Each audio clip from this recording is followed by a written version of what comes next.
الحمد لله نحمده ونستعينه ونستغفره ونؤمن به ونتوكل عليه ونعوذ بالله من شرور أنفسنا ومن سيئات أعمالنا من يهد الله فهو المهتدي ومن يضلل فلن تجد له وليا مرشدا فنشهد أن لا إله إلا الله وحده لا شريك له ونشهد أن سيدنا وسندنا ونبينا محمدا صلى الله عليه وسلم الذي أرسله الله بالحق بشيرا ونذيرا وداعيا إلى الله بإذنه وسراجا منيرا وقال الله تعالى في كلامه المجيد وفرقانه الحميد ما كان محمد أبا أحد من رجالكم ولكن رسول الله وخاتم النبيين وكان الله بكل شيء عليما إن الله وملائكته يصلون على النبي يا أيها الذين آمنوا صلوا عليه وسلموا تسليما صلى الله على محمد صلى الله عليه وسلم صلى الله على محمد صلى الله عليه وسلم صلى الله على محمد صلى الله عليه وسلم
اللهم رب هذه الدعوة والصلاة القائمة آت الدنيا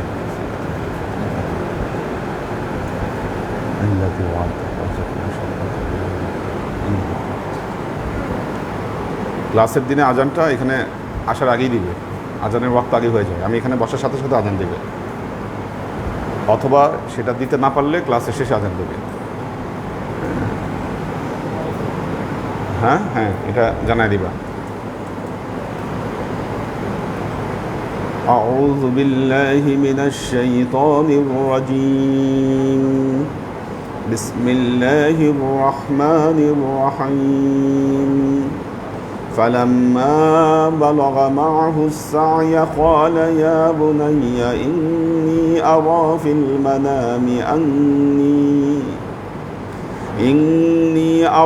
المنام أني أذبحك فانظر ماذا ترى قال يا أبت افعل ما تؤمر ستجدني إن شاء الله من الصابرين আমরা সূরা সাফফাত তো সূরা সাফফাতের ব্যাখ্যা আমরা শুনছিলাম।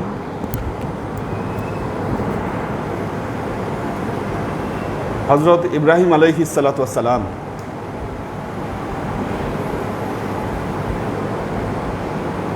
বৃদ্ধ বয়সে আল্লাহ তাকে সন্তান দিলেন। সন্তান দেওয়ার পরে তাকে নির্দেশ দিলেন, তুমি তোমার সন্তান এবং স্ত্রীকে নির্বাসিত করে দাও। আল্লাহর আদেশে তিনি নির্বাসিত করলেন। যখন সন্তান বড় হলো, আল্লাহ নির্দেশ দিলেন, তুমি তোমার সন্তানকে জবাই করো। এখন কিভাবে হযরত ইব্রাহিম আলাইহিস সালাম তার সন্তানকে, স্ত্রীকে এই কথা বলবেন যে এখন আমার সন্তানকে আমি জবাই করব? এই কালেকশন পরে, এখন অফ, গোনাগুনি করবো না। এখন কিভাবে তিনি এই কথা তার স্ত্রী এবং সন্তানকে বলবেন যে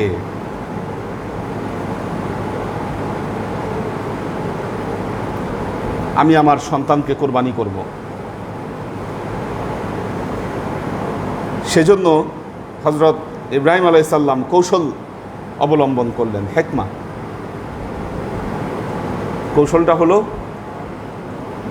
তার স্ত্রীকে বললেন, তোমার সন্তানকে দাওয়াত খাওয়াইতে নিয়ে যাব, ওকে একটু সাজায় গুজায় দাও। মা হাজেরা সাজায় গুজায় দিয়ে বাবার সাথে দিয়ে দিলেন, দাওয়াত খেতে নিয়ে যাবে। বাইতুল্লাহ থেকে রওনা করে মিনার প্রান্তরে গেলেন।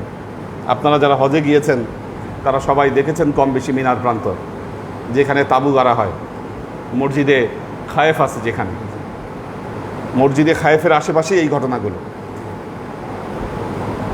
শয়তান তিনবার প্রতারিত করবার চেষ্টা করলো হযরত ইসমাইল আলাইহিস সালামকে। ইব্রাহিম আলাইহিস সালামের কাছে তো যাওয়ার সাহস নাই শয়তানের, ওনার ধারের কাছে যাওয়ার সাহস নাই। এখন শয়তান চিন্তা করলো, ছোট বাচ্চা, ধোকা দিলে একেই দেওয়া যায়। তিনবার ধোকা দেওয়ার চেষ্টা করলো। হযরত ইব্রাহিম আলাইহিস সালাম বললেন, পাথর মারো। তো এই তিনবার পাথর মেরে শয়তানকে বিদায় করে দিলেন। এই জন্য যারা হজে যান, 3টা স্তম্ভে পাথর মারতে হয় জামারায়। প্রথম দিন শুধু বড় শয়তানকে, এর পরের দিনগুলা ছোট থেকে নিয়ে শুরু করে বড় পর্যন্ত পাথর মারতে হয়। এই শয়তানের যে ওয়াসওয়াসা, এটাকে স্মরণ করে রাখার জন্য এই পাথর মারার সিস্টেম। মুজদালেফা থেকে ফিরে এসে মিনায় পাথর মেরে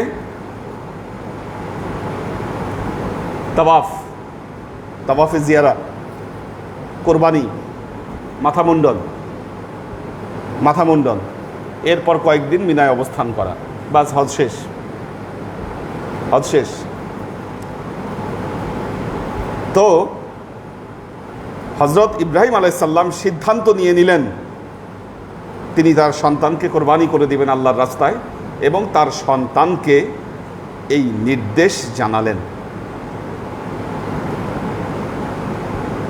فلما بلغ معه السعي قال يا بني إني أرى في المنام أني أذبحك।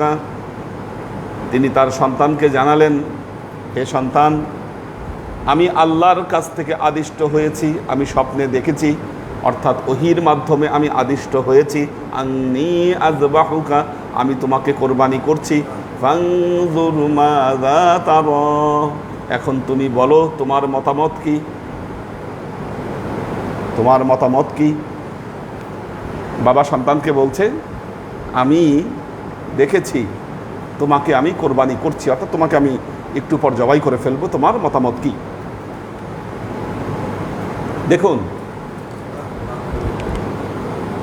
মুসলমান আল্লাহর নবীর একটি ভবিষ্যৎবাণী রয়েছে।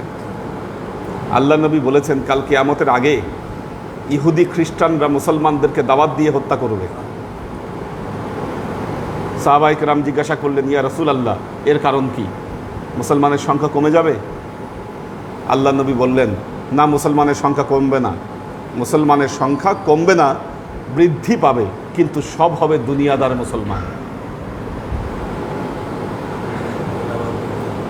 সারা পৃথিবীতে যে মুসলমানেরা ইসলামের বিজয় পতাকা উড়িয়েছিল, সারা পৃথিবীতে যে মুসলমানেরা ইসলামের বিজয় পতাকা উড়িয়েছিল, কোনো মুসলমান মৃত্যুকে ভয় পেত না, বরং এই মৃত্যুকে তাদের জন্য অত্যন্ত বড় সম্মানজনক একটা মর্যাদা মনে করত মুসলমানেরা।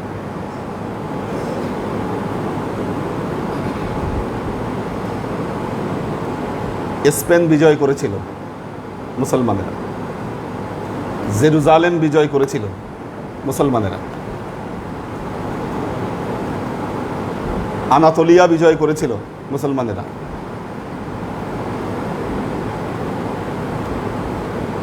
ওসমানিয়া সাম্রাজ্য প্রতিষ্ঠা যারা করেছিল, আর্তুগুল এবং তার ছেলে ওসমান, তারা সারা পৃথিবীতে বিজয় পতাকা উড়িয়েছিল। এই সময়কার মুসলমানেরা মৃত্যু আসবে, উপরে বিপদ আসবে, কোন সমস্যায় না পড়ি, এই সমস্ত চিন্তা মুসলমানেরা করতো না।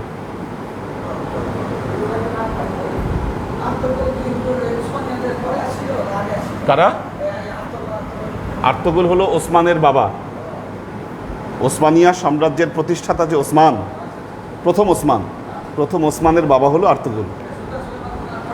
ওরা হচ্ছে পরে, আর্তুগুল, ওসমান এরা প্রতিষ্ঠা করছে, আর ওই সুলতান সুলাইমান এরা নষ্ট করছে। এটা হলো প্রতিষ্ঠা, আর ওদের সময় হয়েছে ধ্বংস করছে ওরা। এই প্রতিষ্ঠাটাও এবং ধ্বংস, এই দুইয়ের ইতিহাস জানলে বুঝতে পারবেন যে না, কারা কষ্ট করছে আর কারা নষ্ট করছে। আব্বাসীয় শাসন আমল, 500 বছর শাসন করেছে আব্বাসীয়রা। আপনারা বাগদাদ ধ্বংসের ইতিহাস জানেন, হালাকু খানের হাতে এই বাগদাদে আব্বাসীয় শাসন আমলের পতন হয়েছে, আব্বাসীয় শাসন আমলের পতন ঘটেছে। পতন তো এমনি আসেনি, কারণ ছিল এই পতনের কারণ ছিল, কারণ ভোগ বিলাসে এমন মত্ত হয়েছিল, যারা গড়ে তারা কষ্ট করে যায়, কিন্তু যখন কয়েক পুরুষ যায় তখন ওই কষ্টের কথা ভুলে যায়, আর তারা কি করে, ভোগ বিলাসে যখন মত্ত হয় তখন সব কিছু ধ্বংস করে। এটাই পৃথিবীর নিয়ম। অবশ্যই, হ্যাঁ, এটা সত্য ইতিহাস, এগুলো সত্য ইতিহাস, এগুলো পৃথিবীতে এগুলো ইতিহাস লেখা আছে, এবং প্রত্যেক মুসলমানের এই ইতিহাসগুলো জানা উচিত। আমি মনে করি প্রত্যেকের জানা উচিত। টার্কি, ইরানিরা এগুলো অনেক সিরিয়াল করেছে, তারা এই বিষয়গুলোর উপর ভিত্তি করে এগুলো দেখা উচিত সব মুসলমানের। আমি মনে করি ওই আজে বাজে জিনিস দেখার চেয়ে এগুলো দেখা উচিত সবার। মুসলমান হচ্ছে বীরের জাতি, মৃত্যুকে তারা ভয় করতো না। আর এই যে তাদের এই আদর্শ তৈরি হয়েছে তো হযরত ইব্রাহিম আলাইহিস সালামের সময় থেকে। কিসের মৃত্যু, কিসের ভয়? বাবা বলতেছে সন্তানকে, ইন্নী আরা ফিল মানামি আন্নী আযবাহুকা, আমি দেখেছি তোমাকে যে আমি তোমাকে হত্যা করছি।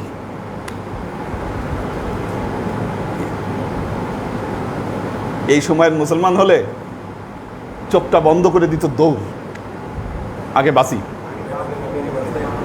আগে নিজে বাঁচি। হ্যাঁ, সেই অনেক হুমকি আসবে। হ্যাঁ, সত্যের পথে থাকলে হুমকি আসবে। একটা জিনিস মনে রাখবেন, সত্যের পথে থাকলে হুমকি আসবে। সত্যের পথে থাকলে মানুষ আপনার নামে কুৎসা রটনা করবে। সত্যের পথে থাকলে মানুষ আপনার বদনাম করবে। ইমাম খোমেনি, যিনি ইসলামী বিপ্লবের প্রতিষ্ঠাতা, তিনি বলেছেন যখন দেখবা সমাজের সব মানুষ তোমাকে বাহবা দিচ্ছে, মনে রাখবা তুমি সত্যের পথে নাই। কারণ তুমি সত্যের পথে থাকলে সবাই তোমাকে বাহবা দিবে না। তুমি হক পথে থাকলে তোমার বদনাম করার মানুষ অবশ্যই বের হবে। ব্যাপারটা বুঝছেন কি না? কাজেই সবাই বাহবা দিচ্ছে, সুনাম করছে, তার মানে কি আপনি হচ্ছেন আলু, সবার সাথে মিশে গেছেন। আপনি সবার সাথে মিশে গেছেন। এই চরিত্র মুসলমানের নয়। মুসলমান তার আদর্শের উপরে প্রতিষ্ঠিত থাকবে, হক কথা বলবে, হক পথে চলবে মুসলমান। হযরত ইব্রাহিম আলাইহিস সালাম তার সন্তানকে বললেন, সন্তানের উত্তর কি? মৃত্যুকে তো ভয় পান না তিনি। হযরত ইসমাঈল আলাইহিস সালাম তিনি বলছেন, তিনিও তো নবী, বলছেন ইয়া আবাতি ফাল মা তু'মারু সাতাজিদুনি ইনশাআল্লাহু মিনাস সাবিরিন। বললেন ইয়া আবাতি ফাল, হে পিতা, হে আমার বাবা, ইফআল, আপনি করুন, মা তু'মারু, যে ব্যাপারে আপনি আদিষ্ট হয়েছেন, সাতাজিদুনি ইনশাআল্লাহু মিনাস সাবিরিন, ইনশাআল্লাহ আপনি আমাকে ধৈর্যশীলদের অন্তর্ভুক্ত হিসাবে পাবেন। আপনি আমাকে ধৈর্যশীল হিসাবে ইনশাআল্লাহ আপনি পাবেন।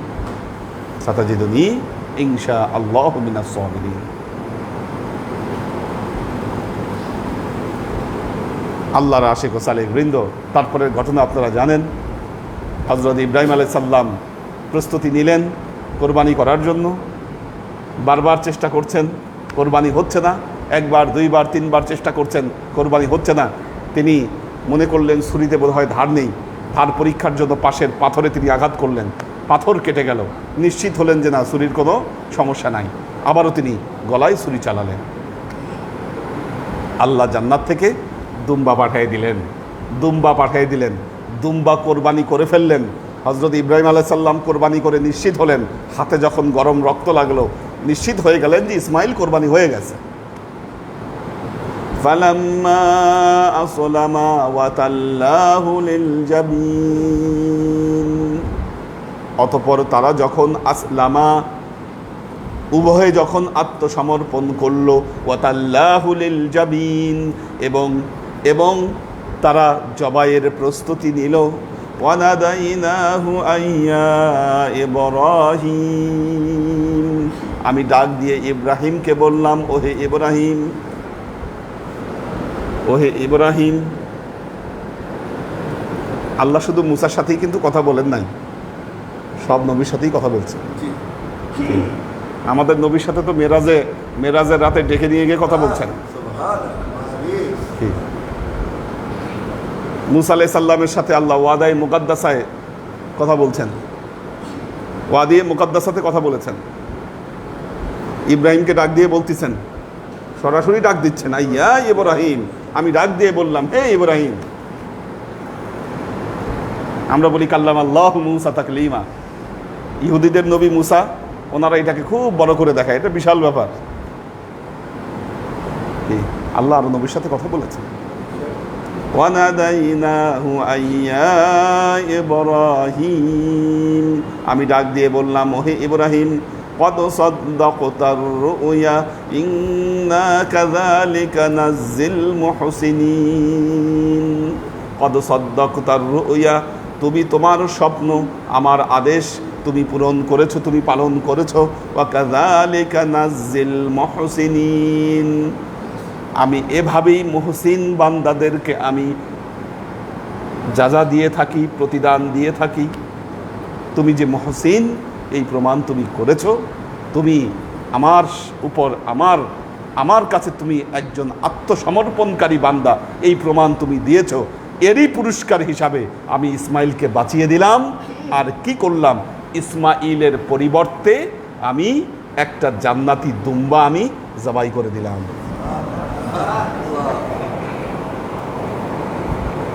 ইন্না হাযা লাহুয়াল বালাউল মুবিন। ইন্না হাযা, নিশ্চয়ই এটা, ইন্না হাযা লাহুয়াল বালাউল মুবিন, এটা নিশ্চয়ই নিশ্চয়ই তোমার জন্য হে ইব্রাহিম এটা একটা মহাপরীক্ষা ছিল, মহাবালা ছিল তোমার জন্য, বালাউম মুবিন। আমরা মুসলমানেরা বিপদ আসলে ঘাবড়ায় যাই, ঘাবড়াই না? আল্লাহ নবীকে বলতেছে হাযা লাহুয়াল বালাউল মুবিন, এটা তোমার জন্য প্রকাশ্য বালা ছিল। এটা নবীকে আল্লাহ বালা দিবে কেন? এই নবীকে বালা দিবে কেন? নবীকে মুসিবতে ফেলবে কেন? এজন্য মনে রাখবেন, বালা মুসিবত কাফেরদের জন্য শাস্তি, কিন্তু মুমিনদের জন্য এটা পরীক্ষা। কি কাফেররা বালা মুসিবতের দ্বারা ধ্বংস হবে, মুমিনদের সম্মান আল্লাহ বালা মুসিবতের দ্বারা বৃদ্ধি করে দিবেন।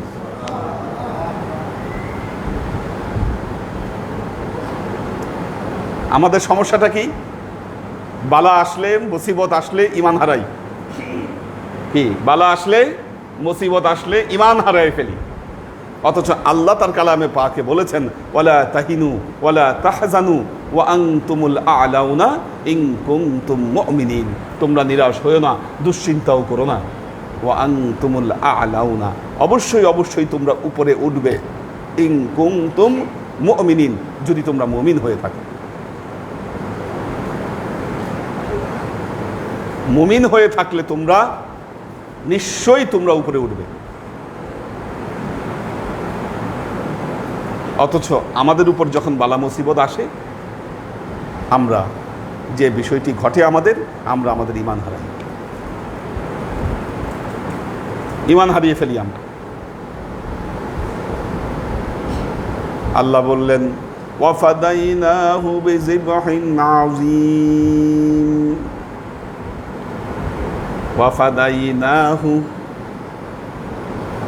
ওয়াফাদাইনাহু বিযিবহিন আযীম,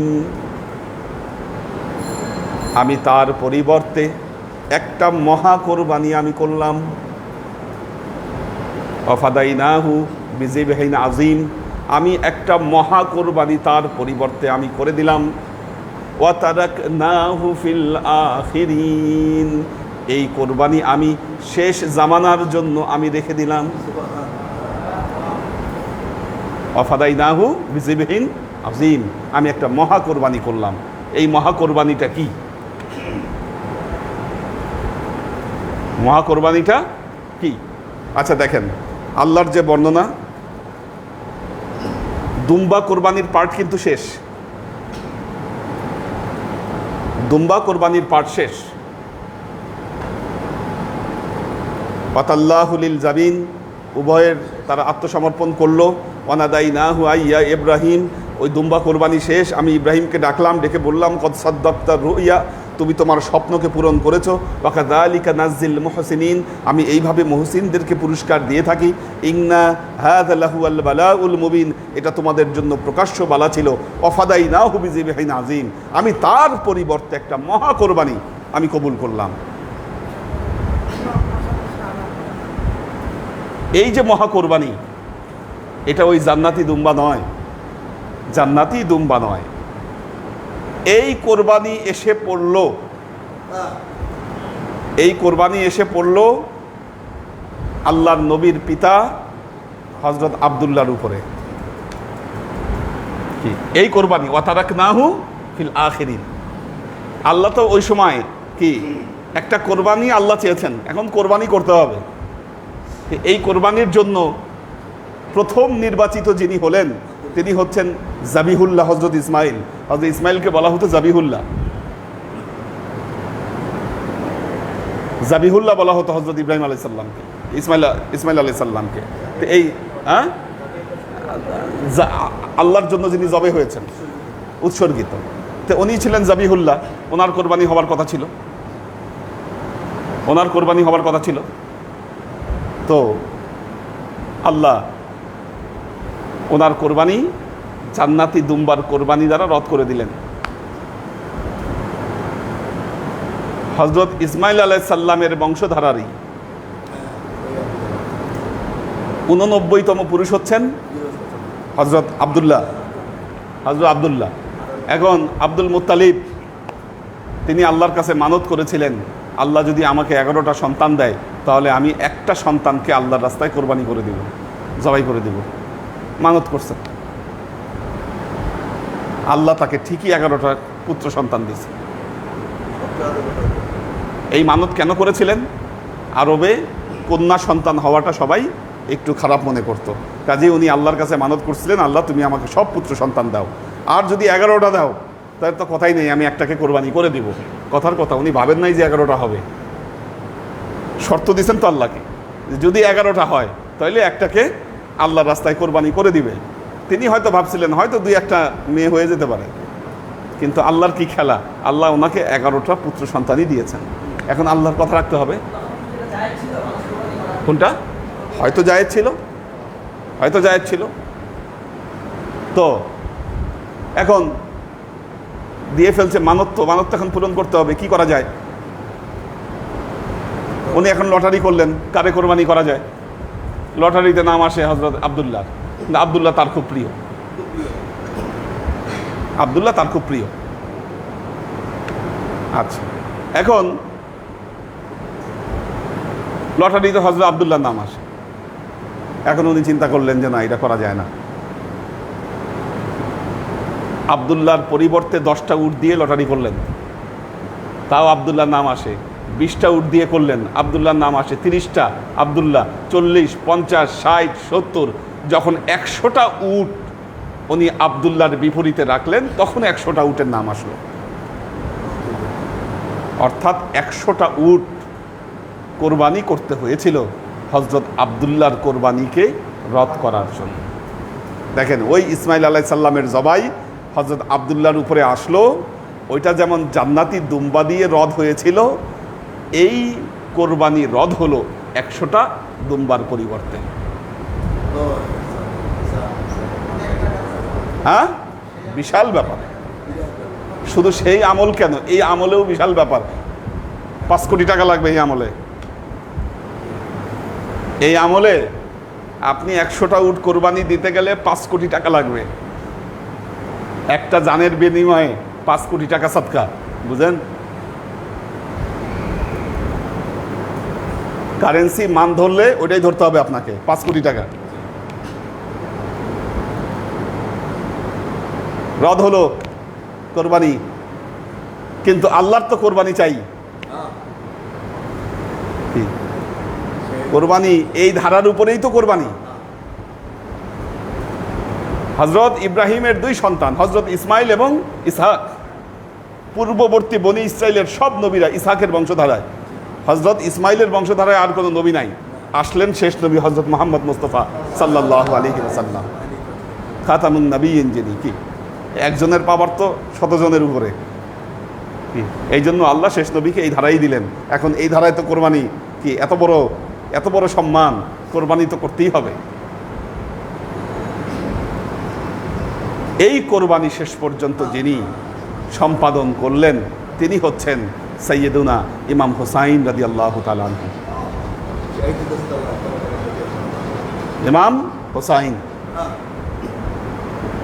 ইমাম হুসাইনকে এই কোরবানি দিতে হলো।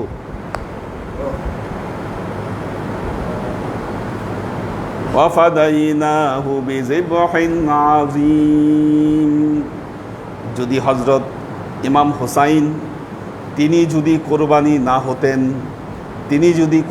না হতেন, আমাদের জামানায় এখন পর্যন্ত ওই কোরবানি কিন্তু পেন্ডিং থাকতো। তিনি নিজে কোরবানি হয়ে আমাদের সবাইকে বাঁচাই দিয়ে গেছেন। জান্নাতের সর্দার তো ইনি হবে না, কি জান্নাতের সর্দার তো ইনি হবে না। আহলে বেইতের মর্যাদা বুঝবেন না, পাক পাঞ্জাতুনের মর্যাদা বুঝবেন না, আপনি ইসলাম বুঝতে চান। কত বড় আহাম্য, আহলে বেইত চিনব না, পাক পাঞ্জাতন চিনব না, কি আহলে বেইতের অধিকাংশ সদস্যরা শাহাদত বরণ করেছেন।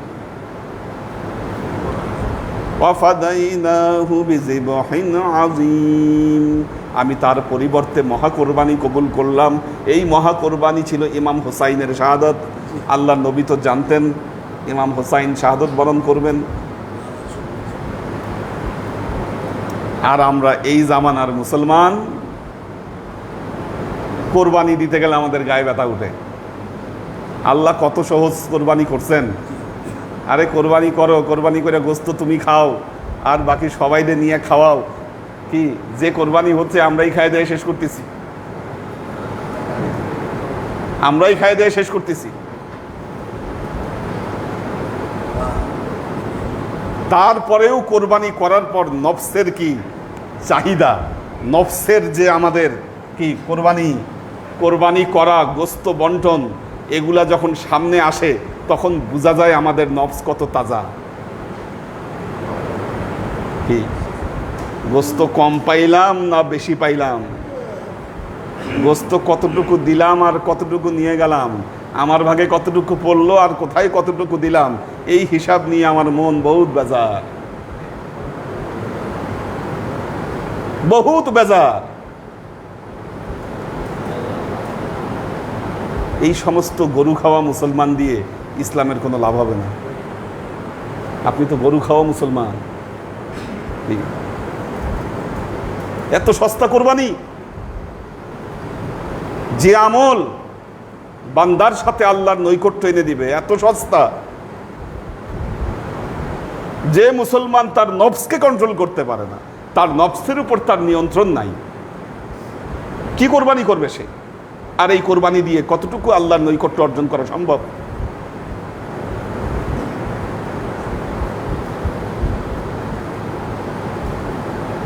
আল্লাহর আশিক ও সালেক বৃন্দ, ওয়াফাদাইনাহু বিযিবহিন আযীম ওয়া তারাকনা আলাইহি ফিল আখিরিন, আমি এই কোরবানির ধারা অব্যাহত রেখে দিলাম। যেই মিল্লাতা আবিকুম ইব্রাহিম হুয়া সাম্মাকুমুল মুসলিমিন, মুসলিম জাতির পিতা হচ্ছেন ইব্রাহিম, তার কারণেই আমাদের নাম হয়েছে আমরা মুসলিম। আমরা মুসলিম। কোরবানি আসলে এই বছর কোরবানি দিব না কেন? সামর্থ্যবান, চাকরি করেন, বেতন ঠিকমতো পাচ্ছেন, বেতন ঠিকমতো পাচ্ছেন, আল্লাহ কিন্তু দিচ্ছে রিজিক, আল্লাহ দিচ্ছে, এর মর্যাদা আপনি বুঝতে পারতেছেন না। কোরবানি আসলে আপনার হাত টানাটানি শুরু হয়ে যায়, যাই রে আমার হাত টাকা নাই।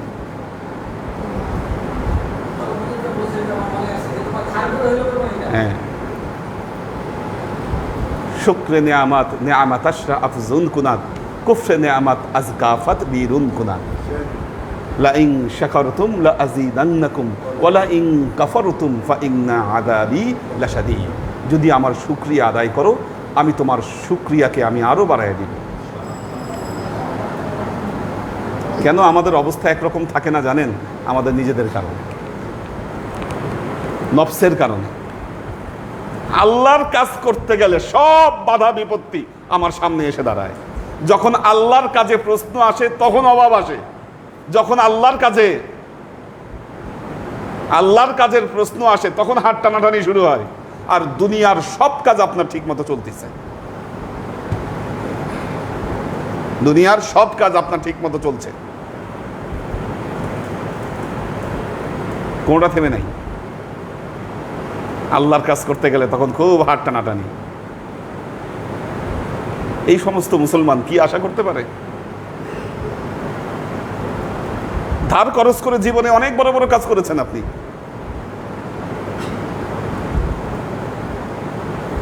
বড় বড় কাজ করেছেন, কোরবানি করতে পারেন না আপনি।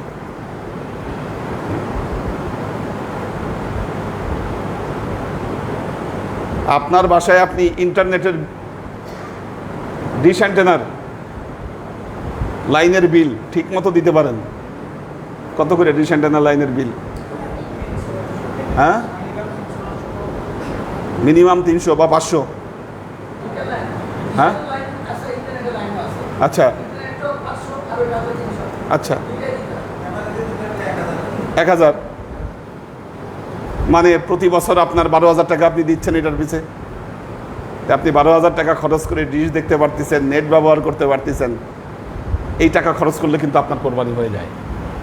কি কোরবানি করতে পারেন না আপনি, তখন আপনার খুব বার্ডেন লাগে, আপনার তখন খুব অভাব হয়ে যায়।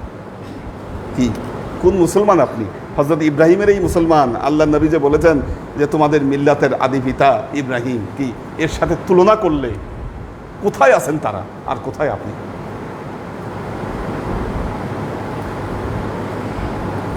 আল্লাহর আশিক ও সালেক বৃন্দ, সতর্ক হন, সতর্ক হন। এই কোরবানি বহু বিপদ আপদ থেকে আপনাদেরকে রক্ষা করে, আপনারা হয়তো জানেনই না। বহু অভাব অভিযোগ থেকে আপনাদেরকে রক্ষা করে। যাকাত আপনাদের বহু বিপদ আপদ, বালা মুসিবত, অভাব অভিযোগ থেকে আপনাকে রক্ষা করে। যখন দেখবেন বিপদ আসবে উপরে, অসুস্থতা আসবে, আল্লাহর কাছে মানত করে দেখবেন যে আল্লাহ আমি এই দান করব, দেখবেন কেটে যাবে। যেই অ্যামাউন্ট মানত করেছেন ওইটাতে যদি না কাটে, আরেকটু বাড়ান, আরেকটু বাড়ান, আল্লাহ আপনার কাছে যেটা চাচ্ছেন সেটা হয়ে গেলে আপনার বিপদ কেটে যাবে। হ্যাঁ, বিপদ আপনার কেটে যাবে।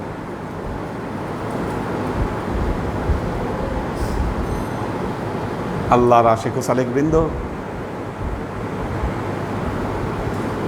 বুকে যদি ঈমান তাজা থাকে, আমল যদি আপনার সঠিক থাকে, ওয়ালা তাহিনু ওয়ালা তাহজানু ওয়া আনতুমুল আ'লাউনা ইন কুনতুম মুমিনিন, তোমরা নিরাশ হয়ো না,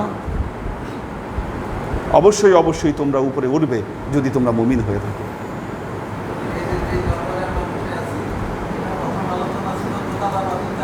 হ্যাঁ, আল্লাহ, এটা তো আপনারা তো শুরু থেকেই জানেন। শুরুতে তো 3 তলা করবে, এবং ওই 3 তলা করার জন্য সবার কাছ থেকে কালেকশন নেওয়া হলো। একটা একটা করে পিলার নিতে বলেছিলাম, 50,000 করে এক একজন এক একটা পিলার নিয়েছিল। তারপর দেখা গেল যে না, কাগজেরই ঠিক নাই। তাই আমি বললাম যে না, পেপারস আপ টু ডেট না করে কোনো কিছু করা যাবে না।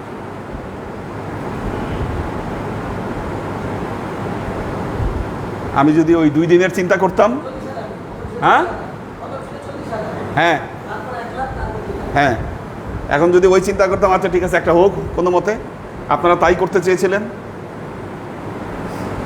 কিন্তু আমি তো কোনো মতে রাজি না। আমার জীবনের কোনো কাজ আমি কোনো মতে করি না, ওই ফিলোসফিতে আমি বিশ্বাসী না। যেটা করব, করলে করার মতো করব, নইলে করবই না। এইখানে শুধু এসি কেন, আপনার পিছে যে এই টাইলস, এটা টার্কি থেকে নিয়ে আসা টাইলস, এটা টার্কি থেকে নিয়ে আসা টাইলস। স্কোয়ার ফিট কত? 1200 টাকা পার স্কোয়ার ফিট। 1200 টাকা পার স্কোয়ার ফিট এই টাইলস। হ্যাঁ হ্যাঁ, সব কিছু এখানে, কোনো কিছু আল্লাহর রহমতে। এটা যদি আপনি হিসাব করেন, এখানে হিসাব মাথা দিয়ে আপনি মিলাইতে পারবেন না যে এইখানে কিভাবে এত কিছু হয়েছে। হ্যাঁ, আল্লাহ দেখেন, আল্লাহর যে কি রহমত, চিন্তা করা যায় না। এটা কোথায় ছিল, কি অবস্থায় ছিল, পানি পড়তো, উপরের হার্ডবোর্ড ভেঙে গেছে। কি এই দৃশ্যগুলো তো আমাদের মনে আছে এখনো। বৃষ্টি হলে যে পানি জমে যেত দরবারে, হ্যাঁ, তো আল্লাহর কাছে শুকরিয়ার ভাষা নাই, আল্লাহর কাছে শুকরিয়ার ভাষা নাই। কাজে নিরাশ হবেন না কখনো, বিশ্বাস রাখুন, ভেতরে বিশ্বাস রাখুন, ভেতরে নিষ্ঠা রাখুন, আল্লাহ আপনাকে অবশ্যই প্রবৃদ্ধি দান করবেন।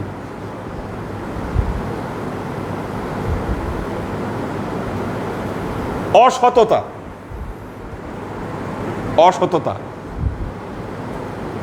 গোজামিল, এগুলো কখনো মানুষকে আগিয়ে নেয় না, মনে রাখবেন। সততা মানুষের এমন এক শক্তি, এই শক্তি আপনাকে বহুদূর এগিয়ে নিয়ে যেতে পারে। আমরা যারা বুঝি না, আমরা যারা এই সত্য বুঝি না, তারাই আমরা অসৎ পথে চিন্তা করি, তারাই আমরা অসৎ পথে চিন্তা করি।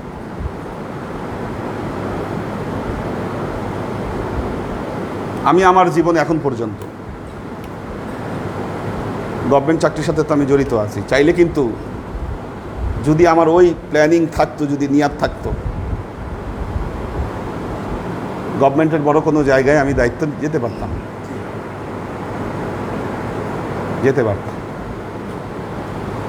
কিন্তু এই সেক্টরগুলো এতই করাপ্টেড, এখানে গেলে আপনি আপনার না চরিত্র ঠিক রাখতে পারবেন, না আপনার সততা, না আপনার কোনো কিছু আপনি ঠিক রাখতে পারবেন।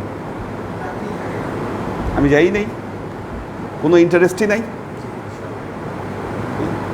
যেই জায়গাগুলোর মধ্যে আমি দেখেছি যে 2 নম্বরই আছে, এই যে হজের বিজনেস, হজের লাইসেন্স নিয়ে এসে আমাকে সাথে যে হুজুর আপনি নেন, পার হাজিতে লাখ টাকা ইনকাম।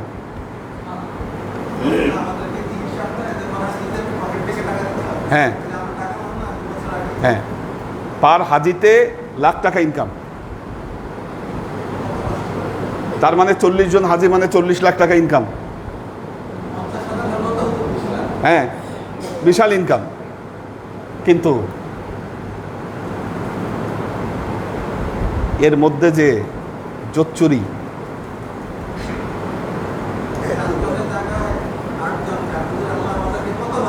হ্যাঁ, তো আল্লাহর আশেক ও সালেক বৃন্দ, বড় বড় হুজুর দেখবেন, বড় বড় হুজুর দেখলে মনে হবে তাকওয়া পরেজগারিতার কোনো অভাব নাই। ওনারা অফার দিচ্ছে, হুজুর আপনি আমাদেরকে হাজি দেন, পার হাজি আপনাকে লাখ টাকা কমিশন। একজন হাজিকে যদি আমাকেই লাখ টাকা কমিশন দেয়, তাহলে হাজিদের কি করুণ অবস্থাটা হবে আপনি চিন্তা করেন। ওই হাজিদের কি করুণ অবস্থাটা হবে আপনি চিন্তা করেন।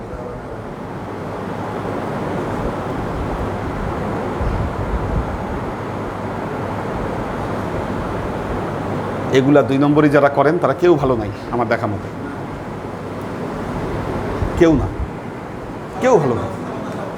হ্যাঁ, অবশ্যই হজে গেলে, আমি তো এটা বলেছি, হজে গেলে সরকারি ব্যবস্থাপনার বাইরে আমরা কখনো যাব না। এই হজ হলে আপনাদের সবার দৌড়ঝাঁপ শুরু হয়ে যায়, হুজুর আমার কাছে এজেন্সি আছে নেন, আমার কাছে এজেন্সি আছে নেন। নেক্সট টাইম থেকে এগুলো করবেন না। আমরা গেলে সরকারি ব্যবস্থাপনায় যাব, কারণ এজেন্সি এসেও আপনাদেরকে প্রলুব্ধ করে যে হুজুরের এই দলটা আমাকে ধরায় দেন, আপনাকে ফ্রি হজে নিয়ে যাব। খালি ফ্রি হজে নিব না, আপনাকেও ফ্রি হজে নিব, আরও টাকাও পাবেন আপনি। হ্যাঁ হ্যাঁ, তো আমার আপনাদের এই হজের বিনিময়ে, হজে নিয়া কি একটা টাকা ইনকাম করার নিয়ত আমার নাই।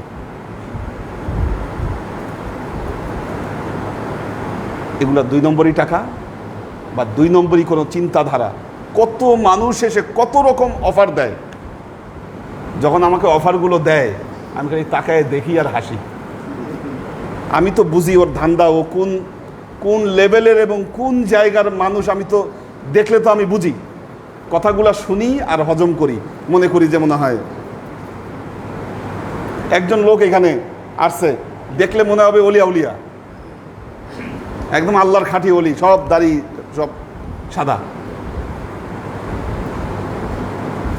বলতেছে হুজুর আমি, উনি টাকা তুলতে পারে, মাটির নিচে থাকা যে গোপন টাকা পয়সা আছে এগুলো সে তুলতে পারে। সে আমাকে অফার দিচ্ছে তার মাধ্যমে টাকা তুলে নিতে। ও আমার এসে অফার দিচ্ছে, অথচ সে রাস্তার ফকির। আমি তাকে পাল্টা কোশ্চেন করতে পারতাম, ভাই আপনি আমাকে টাকা কেন দিতে চাচ্ছেন? আপনি নিজে উঠায় নেন, আপনি নিজে বড় লোক হন, আপনার নিজের এই দুর্দশা, আপনি নিজে নেন না কেন? এইভাবে যে কত মানুষ প্রতারণার শিকার হয়, আমার চোখে দেখা বহু মানুষ প্রতারিত হয়েছেন এগুলো মাধ্যমে। মাঝখানে এক প্রতারণা বের হয়েছে ম্যাগনেট, এগুলা নিয়েও দরবারে ঘোরাফেরা করছে। এই প্রতারকগুলো দরবারে ঘোরাফেরা করছে এগুলো জিনিস নিয়ে, ম্যাগনেট উদ্ধার করবে। এই ম্যাগনেটগুলো তুলে এখন বজ্রপাতে মানুষ মারা যায়, 1000 কোটি টাকা বিক্রি করবে, এই কোটি টাকা বিক্রি করবে। যারা এগুলার পিছনে গেছে নিঃস্ব হয়েছে।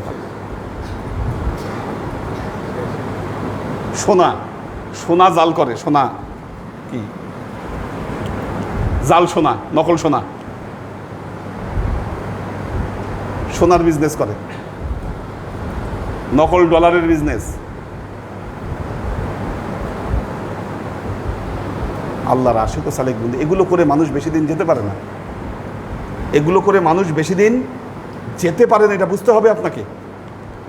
আপনি ধ্বংস হবেন নিশ্চিত, কোনো সন্দেহ নাই। কি ন্যায় নিষ্ঠা নিয়ে থাকেন, আল্লাহ আপনাকে অবশ্যই আল্লাহ আপনাকে ভালো ফল ইনশাল্লাহ দিবে। এত তাড়াতাড়ি বড়লোক হতে চান না আপনি, কোনো দরকার নাই। এখন আপনি যদি, আমি একটা কথাই বলবো, আপনি যদি খালি আমাকে যদি বলেন, আমার জীবনে আল্লাহ যা দিয়েছে, দরবার যে অবস্থা থেকে আমি হাল ধরেছি আর আজকে যে অবস্থায় এসেছে, আল্লাহর কাছে কি আমার চাওয়ার আর কিছু থাকতে পারে? বলেন, আমার জীবনে ব্যক্তিগতভাবে আর কিছু চাওয়ার নাই। আল্লাহ যা দিয়েছে ওভার এনাফ, আলহামদুলিল্লাহ। একটা মানুষের আর কিছু চাওয়ার থাকতে পারে না। কেন আমি 2 নম্বরই পথে যাব আপনি বলেন? কোন দরকার নাই তো আমার। কাজেই 2 নম্বরই চিন্তা, 2 নম্বরই কথা, 2 নম্বরই ভাবনা, এগুলা দরবারে কখনো ভাববেন না, এগুলো নিয়ে আসবেন না। বহু মানুষ আছে এগুলো নিয়ে ঘোরাফেরা করেন। আল্লাহ আমাদেরকে হেদায়েত দান করুন। আমার দায়িত্ব হচ্ছে আপনাদেরকে আল্লাহর পথে, হেদায়েতের পথে ডেকে নিয়ে আসে। আল্লাহ আমাদের সবাইকে কবুল করুন। দাও দেখি কারা।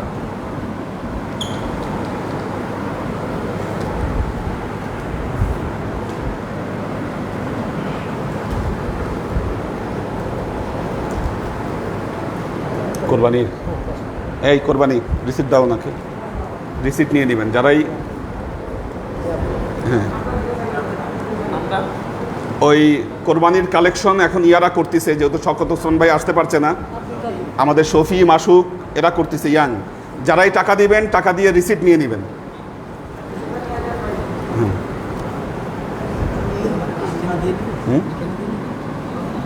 আচ্ছা, দেখা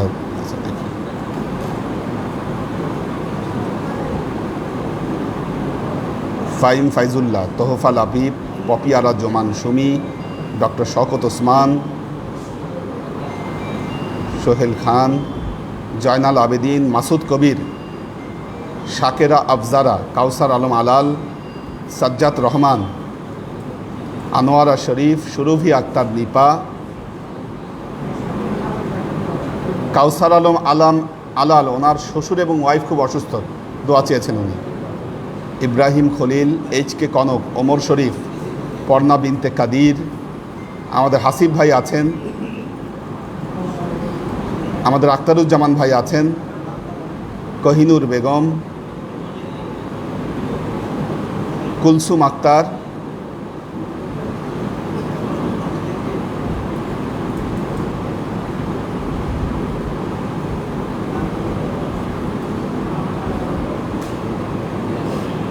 আচ্ছা, আমাদের কোহিনুর বেগম একটা প্রশ্ন করেছেন যে আসসালামু আলাইকুম হুজুর, মানুষ মারা গেলে আমরা বলি ইন্না লিল্লাহি ওয়া ইন্না ইলাইহি রাজিউন, আবার কোনো কিছু হারানো গেলে ইন্না লিল্লাহি এটা বলতে হয়, তবে এটা কি সম্পূর্ণ বলবো না এতটুকুই বলবো? দেখুন, পুরো দোয়াটা হচ্ছে ইন্না লিল্লাহি ওয়া ইন্না ইলাইহি রাজিউন। বললে এটাই বলতে হবে। এটা আসলে বিপদের দোয়া, বিপদের দোয়া। একজন মানুষ ইন্তেকাল করা যেমন একটা মহাবিপদ, এই জন্য বিপদের সময় আমরা এই দোয়া পড়ি, অথবা যে কোনো বিপদে এই দোয়াটি পড়া যায়। কোনো জিনিস হারিয়ে যাওয়াও এটাও কিন্তু একটা বিপদ, কাজেই এই বিপদের সময়ও এই দোয়া পড়তে হবে, ইন্না লিল্লাহি ওয়া ইন্না ইলাইহি রাজিউন। পুরোটাই পড়বেন, যে কোনো বিপদে এই দোয়া পড়তে পারেন। ওয়াসিম খান, নাসিমুল ইসলাম পটল, আমাদের নাজিমুদ্দিন ভাইয়ের ফ্যামিলি আছেন, HK হানিফ, সুমাইয়া নুহিন দিশা, আব্দুল হাফিজ, আমাদের মহিউদ্দিন ভাই আছেন, আলী আকবর ভাই আছেন। আজকে সাদকা হয়েছে আমাদের আলী আকবর ভাইয়ের মেয়ে অসুস্থ, ওনার জন্য। মোহাম্মদ আজাদ, কাজী রুমা, মাহফুজুল হক উজ্জ্বল, সুলাইমান রাজি আছেন, ফুয়াদ খান, লুনা তাবাসসুম লুবনা,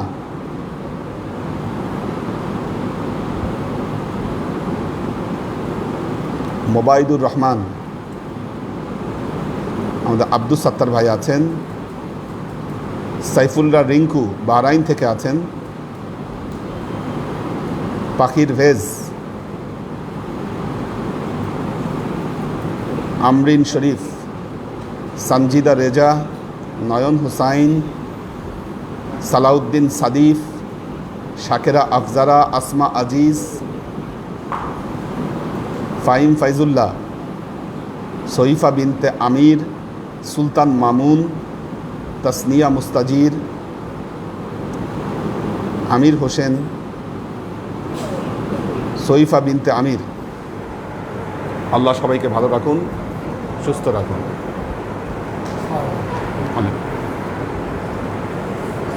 ওয়ালাইকুম ওয়ালাইকুম ওয়ালাইকুম আসসালাম।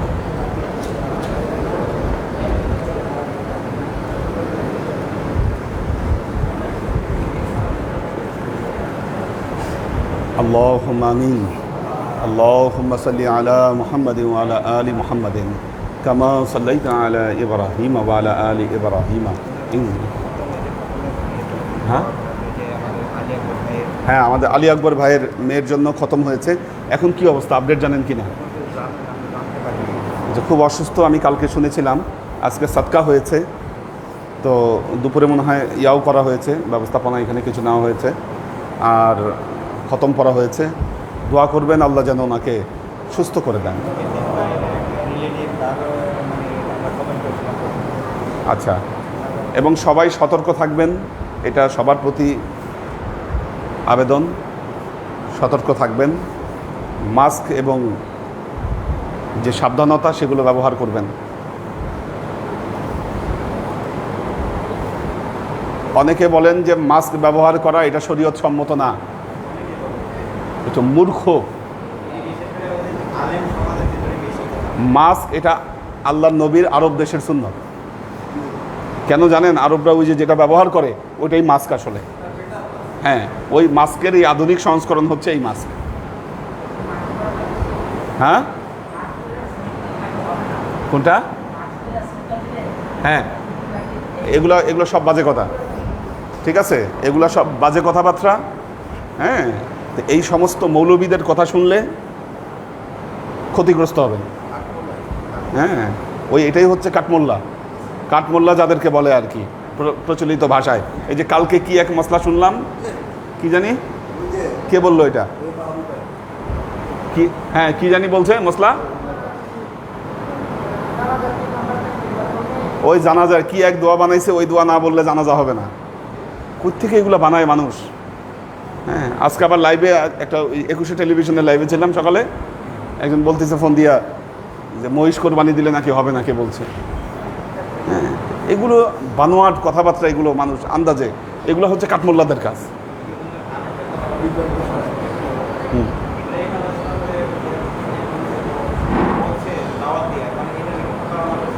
আচ্ছা, তো এগুলো যারা বলার তারা বলবে, ঠিক আছে? এগুলো যারা বলার তারা বলবে। আল্লাহ রহম করুক আমাদেরকে, এই সমস্ত বিভ্রান্তির হাত থেকে আল্লাহ আমাদেরকে বাঁচায় রাখুন।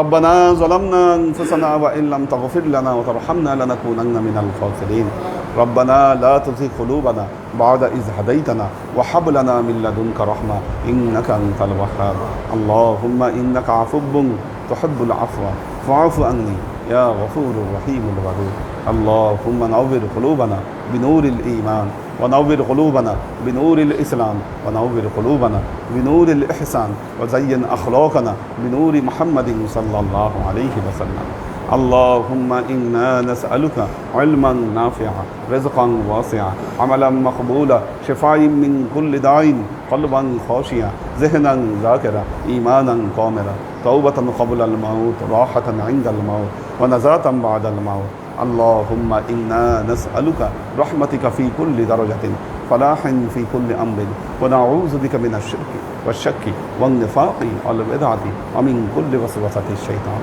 يا الله يا رحمن يا مالك আমরা এতক্ষণ তোমার দরবারে যে সমস্ত আমলকে উপস্থাপন করলাম ত্রুটিমুক্তভাবে এই আমলগুলোকে তুমি আমাদের তরফ থেকে কবুল করে নাও। তুমি আমলের যাজা আমাদের প্রিয় নবী হযরত মুহাম্মদ মুস্তাফা সাল্লাল্লাহু আলাইহি ওয়াসাল্লামের কাছে পৌঁছে দাও। আল্লাহ আমাদের নবীর পরিবারবর্গের কাছে তুমি এর যাজাকে পৌঁছে দাও। এই দুনিয়ার সমস্ত আম্বিয়াই কেরাম সাহাবাই কেরাম তাবেঈন তাবেঈন ওয়ালি আউলিয়া গাউস কুতুব আমাদের মা বাবা ভাই বোন আত্মীয় স্বজন এই দরবার থেকে যত পীর ভাই বোন চলে গেছে সবার রুহে আল্লাহ তুমি এর চাচাকে পৌঁছে দাও। তুমি তোমার হাবিবের ওসিলায় আমাদের সবাইকে কবুল ক্ষমা করে দাও। আমাদের জীবন থেকে সমস্ত অভাব অভিযোগ বালা মুসিবত দুঃখ কষ্ট রোগ শোককে দূরীভূত করে দিই। দৃঢ় হস্তে তোমার দ্বীনের খেদমতের তৌফিক তুমি আমাদেরকে দান করো। আজীবন যেন তোমার হেদায়েতের পথে প্রতিষ্ঠিত থাকতে পারি সে তৌফিক তুমি আমাদেরকে দান করো। সুবহান রাব্বিকা রাব্বিল ইজ্জাতি আম্মা ইয়াসিফুন সালামুন আলাল মুরসালিন আলহামদুলিল্লাহি রাব্বিল আলামিন ওয়াজআল আখিরু কালিমাতিনা ইনদাল মাউত লা ইলাহা ইল্লাল্লাহ মুহাম্মাদুর রাসূলুল্লাহ সাল্লাল্লাহু